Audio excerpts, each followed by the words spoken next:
Wih, aku liburan sendiri lah di sini. Gak ada siapa-siapa.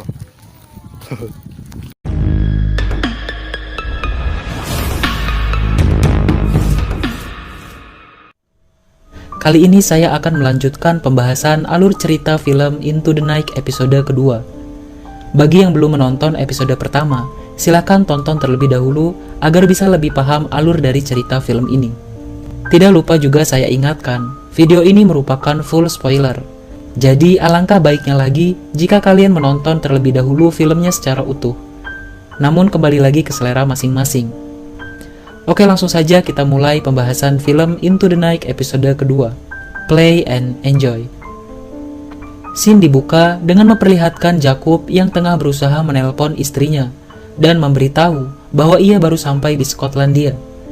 Jakub hanya meninggalkan pesan suara karena tidak ada jawaban dari istrinya tersebut. Di dalam pesawat, pria yang tengah sekarat bernama Nabil, kondisinya semakin memburuk. Laura yang terus berusaha mengobatinya, namun Ayas mengatakan bahwa Nabil sudah meninggal. Diketahui Nabil meninggal karena ia menelan sebuah berlian. Usman kemudian menanyakan kepada Ayas tentang berlian tersebut. Namun Ayas menjawab tidak tahu. Mungkin saja sebelum meninggal Nabil hanya mengigau, mengatakan bahwa dirinya telah menelan berlian. Ayas, Usman, dan Laura pun merasa bingung, karena jasad Nabil harus segera dimakamkan. Namun waktu mereka hanya sedikit dan tidak akan cukup sebelum matahari terbit. Di luar pesawat, Matthew dan lainnya mengajak ketiga militer tersebut untuk bergabung bersama mereka. Namun lagi-lagi Jakub tidak menyetujuinya. Ia tetap menyarankan untuk kembali ke Brussels, tempat mereka lepas landas sebelumnya. Namun yang lainnya tidak setuju dengan saran Jakub, hingga terjadilah perdebatan. Jakub merasa kesal dan meninggalkan mereka dan kembali ke dalam pesawat. Mengingat waktu mereka hanya sisa 45 menit, mereka pun segera membagi kelompok untuk mencari persediaan yang akan dibawa. Salah satu dari rombongan Matthew menanyakan kepada militer itu mengapa mereka tertinggal di tempat itu dan tidak ikut pergi bersama yang lainnya. Anggota militer itu menjawab bahwa mereka tertinggal karena mereka menyisiri kota untuk menyelamatkan orang-orang yang masih hidup. Scene pun beralih kembali ke dalam bagasi pesawat. Di sana Richard dan Ines juga sedang mencari berbagai persediaan yang akan dibawa. Di sana juga terdapat jasad Nabil. Ines bertanya kepada Richard mengapa jasad Nabil tidak dikuburkan saja di sana. Namun Richard menjawab bahwa Nabil merupakan seorang muslim sehingga jasadnya tidak bisa ditinggalkan begitu saja dan harus dimakamkan sesuai dengan cara pemakaman agama Islam. Di sana semua orang tengah sibuk mencari persediaan. Jakub hanya berdiam diri di dalam pesawat. Ia terus berusaha untuk menghubungi istrinya. Namun tetap saja tidak ada jawaban. Pada saat semuanya sudah siap dan akan berangkat, masalah lain pun muncul, di mana Zara tidak ingin ikut bersama mereka lagi, dengan alasan bahwa semua tentang matahari itu merupakan omong kosong. Ia tidak mempercayainya sama sekali. Waktu mereka pun tinggal beberapa menit saja sebelum matahari terbit. Dengan terpaksa, Sylvie, Laura, dan Gabriel yang merupakan pramugari, mereka menyuntikkan obat bius kepada Zara agar dengan mudah membawanya ke dalam pesawat. Setelah semua sudah masuk ke dalam pesawat, mereka pun mulai lepas landas meninggalkan bandara itu. Hingga pada akhirnya, Matthew pun berhasil menerbangkan pesawatnya. Salah satu anggota militer bernama John memerintahkan kepada Matthew untuk tetap menjaga kecepatan pesawatnya, agar pesawat mereka tetap berada di garis khatulistiwa, sehingga mereka akan tetap berada di dalam kegelapan. John ternyata merupakan seorang pilot, karena itulah ia mengerti semua tentang pesawat dan paham mereka harus pergi kemana. Kemudian Sylvie pergi dari obrolan itu. Ia merasa bahwa dirinya sudah tidak pantas untuk membantu Matthew, karena sudah ada John yang merupakan seorang pilot. Walaupun begitu, Matthew mengatakan bahwa dirinya bangga kepada Sylvie karena sudah banyak membantu untuk mengendalikan pesawat itu. Sylvie menemui Ayas dan anggota militer lainnya yang sedang memperbaiki radio yang telah rusak. Yang seharusnya itu merupakan tugas dari Jakub sebagai teknisi di pesawat itu. Namun mengingat Jakub masih kesal karena ia khawatir dengan keluarganya, sehingga ia tidak mau membantu Ayas dan militer itu. Sylvie pun menemui Jakub dan mencoba untuk menenangkannya. Di sini, Sylvie juga menceritakan tentang dirinya. Ia mengatakan bahwa tujuan dirinya melakukan penerbangan ini adalah untuk menguburkan abu dari pacarnya. Kemudian setelahnya ia akan mengakhiri hidupnya sendiri dengan cara bunuh diri. Sylvie juga mengatakan bahwa dia tengah mengandung anak dari pacarnya yang sudah meninggal itu. Jakub yang mendengar cerita dari Sylvie, ia pun cukup prihatin. Namun Sylvie tersadar bahwa dengan mengakhiri hidup merupakan hal yang konyol dan tidak ada gunanya. Hingga pada akhirnya Sylvie pun mencoba untuk meminta Jakub memperbaiki radionya agar mereka semua yang tersisa bisa selamat. Jakub pun menyetujuinya dan ia bergabung bersama Ayas dan militer itu untuk memperbaiki radio yang rusak. Di saat yang bersamaan, Sylvie juga menemui salah satu pria yang merupakan teknisi pesawat juga, bernama Horst. Horst sedang sibuk memperbaiki jaringan internet di pesawat itu, dan pada akhirnya berhasil. Jaringan internet pun kembali bisa digunakan. Mereka semua melihat ponsel masing-masing dan memastikan tentang semua yang sudah terjadi. Ternyata, berita tentang matahari itu benar adanya. Semua manusia mungkin saja sudah meninggal akibat terkena sinar matahari. Mereka semua menghubungi keluarganya masing-masing, namun tidak ada jawaban. Mungkin semua kerabat mereka juga sudah meninggal. Hingga pada akhirnya mereka pun percaya, termasuk Jara yang sebelumnya sama sekali tidak mempercayai tentang hal itu. Setelah itu Richard berinisiatif untuk mencari tahu tentang matahari di internet.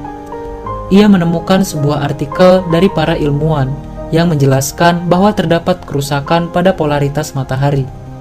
Karena setiap 11 tahun, medan magnet matahari menjadi mundur, sehingga menyebabkan adanya ledakan gamma, yang tentunya akan menghasilkan miliaran bom neutron setiap detiknya. Dan itulah yang menyebabkan manusia akan mati jika terkena sinar matahari. Tak lama Ayas mengajak Sylvie berbicara. Ia tak sengaja menemukan sebuah artikel yang bertuliskan tentang berita dari 3 anggota militer yang merupakan buronan karena keluar dari penjara. Ketiga militer yang dimaksud itu ternyata yang saat ini sedang bersama mereka di pesawat itu. Ketiga militer itu merupakan orang yang jahat. Mereka berada di Skotlandia karena dikirim untuk diadili, karena sudah melakukan banyak tindakan kejahatan. Mengetahui itu, Sylvie dan Ayas merasa bingung, karena bisa saja ketiga militer itu akan berbuat jahat kepada semua orang di pesawat itu. Di saat yang bersamaan, terlihat salah satu anggota dari militer itu sedang mabuk dan menimbulkan kegaduhan, hingga menyebabkan salah satu penumpang yang merupakan seorang kakek merasa panik, dan ia mencoba untuk membuka pintu pesawat karena merasa ketakutan. Anggota militer itu semakin mabuk hingga ia mendorong kakek itu sangat keras, hingga tak lama kakek itu pun meninggal. Semua penumpang pun merasa panik karena anggota militer itu baru saja membunuh seorang kakek yang tidak bersalah. Karena semua orang juga tahu bahwa pintu pesawat tidak akan terbuka selama pesawat masih terbang. Sehingga semua penumpang mengira bahwa anggota militer itu memang sengaja ingin membunuh kakek itu. Karena merasa terpojokan, anggota militer itu pun mengeluarkan pistol dan menodongkan ke Ayas. Ayas mencoba menenangkannya karena ia melihat ada Dominic yang tengah ketakutan juga. Kemudian anggota militer lainnya membantu menenangkannya, dan untung saja berhasil, dan situasi pun kembali normal. Kemudian tak lama Sylvie datang menemui Matthew. Ternyata Sylvie berniat untuk memberitahu Matthew tentang kebenaran dari ketiga militer itu. Sylvie pun masuk dengan alasan akan mengganti perban Matthew. Sylvie mencoba memberitahu Matthew tentang semuanya dengan menggunakan bahasa Perancis, agar John tidak bisa memahami apa yang diobrolkan antara Sylvie dan Matthew. Mengetahui itu, Matthew tentu sedikit ketakutan. Kemudian John yang tidak memahami apa yang mereka bicarakan, ia pun mengatakan kepada Sylvie dan Matthew, jika ada seseorang berbicara bahasa asing di dekatnya, mereka pasti sedang membicarakannya. Namun Sylvie terus saja memberitahu kepada Matthew. Ternyata, Sylvie sudah menyiapkan sebuah rencana untuk menyingkirkan ketiga militer itu. Singkat cerita, pesawat pun berhasil mendarat dengan selamat. Karena waktu mereka sangat singkat, dengan cepat mereka membagi kelompok untuk berbagi tugas. Matthew pun memerintahkan kepada ketiga militer itu untuk mencari radio yang masih berfungsi. Namun ketiga militer itu tentu saja merasa heran. kenapa harus mereka bertiga yang pergi secara bersamaan. Mereka pun mengajak Jakub dan Gabriel untuk ikut bersamanya. Tentu saja ini tidak sesuai dengan rencana yang sudah dibuat oleh Sylvie. Namun karena waktu yang tersisa hanya 2 jam, mereka pun menyetujuinya. Jakub dan Gabriel ikut bersama ketiga militer itu. Pada saat sedang pergi mencari persediaan, mereka melihat semua orang di sana tergeletak dan sudah mati. Tidak ada satu orang pun yang tersisa, kota itu seperti sudah tidak berpenghuni lagi. Saat itulah kesempatan untuk Matthew menjelaskan ke semua penumpang bahwa ketiga anggota militer itu merupakan orang yang jahat dan harus menyingkirkannya. Matthew pun memerintahkan ke semuanya untuk segera menyelesaikan tugas dalam mengumpulkan persediaan untuk dibawa ke pesawat sebelum Jakub dan Gabriel meninggalkan ketiga orang militer itu. Lalu Ayas meminta waktu kepada Matthew untuk menguburkan jasad Nabil di sana, dibantu oleh Usman. Mereka pun membawa jasad Nabil dan memandikannya sebelum dikuburkan. Di sisi lain, Jakub, Gabriel, dan ketiga militer itu mulai mencari radio yang dibutuhkan. Mereka masuk ke dalam sebuah tempat dan mencari segala sesuatunya. Kemudian Jakub meminta ketiga militer itu untuk mencari radio di sebuah gudang. Dan pada saat masuk, saat itulah Jakub dengan cepat mengunci pintunya dan segera berlari mengajak Gabriel kembali ke pesawat. Namun ternyata Gabriel menolaknya. Ia tidak mengetahui rencana yang sudah dibuat Sylvie dan yang lainnya.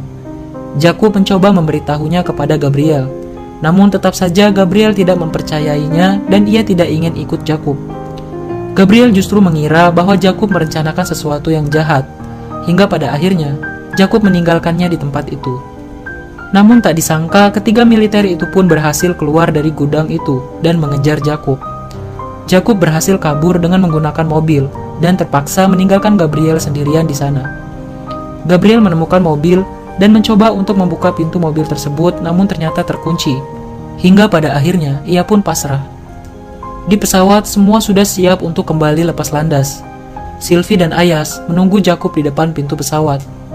Kemudian tak lama Jakub datang dengan menggunakan mobil. Hanya saja ia datang sendiri tanpa Gabriel. Setelah Jakub masuk, Ayas dengan segera menutup pintu pesawatnya. Jakub memberitahu Matthew tentang Gabriel, dan ia merasa bersalah karena telah meninggalkannya. Kemudian tak lama ketiga militer itu pun berhasil kembali ke bandara dan mencoba untuk mengejar pesawat itu sebelum lepas landas.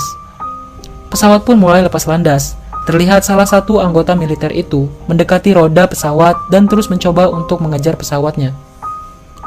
Kemudian pesawat pun berhasil lepas landas dan meninggalkan para penjahat militer itu. Di dalam pesawat, Richard melihat kaca jendela yang berlubang akibat tembakan dari militer itu, yang tentunya itu akan membahayakan pesawat mereka.